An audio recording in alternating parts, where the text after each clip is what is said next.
ሰሞኑን የመኪና ሻጮች እንግዲህ በተለያዩ ሶሻል ሚዲያዎች ላይ ግዙን ማለታቸውን ቀጥለዋል። እውነት የመኪና ዋጋ ስለቀነሰ ለእናንተ አስበው ነው? ያንን ራሳችሁ ጠይቁት።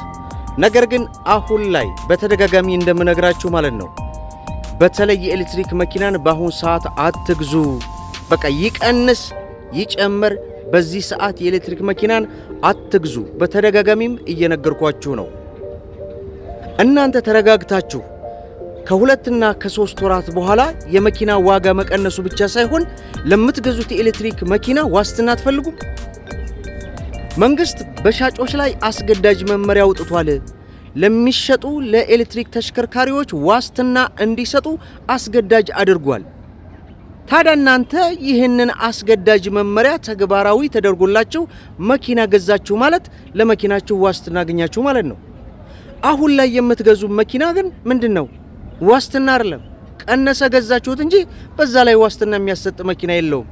ስለዚህ ተረጋጉ። 2 እና 3 ወር ቢበዛ ማለት ነው። ባለፈውም ነግሬያቸዋለሁ። ስለዚህ ይህንን ከግንዛቤ ውስጥ አስገቡ። ከዚህ በታች በነገራችን ላይ በጣም ይቀንሳል ገና በጣም ማለት ነው።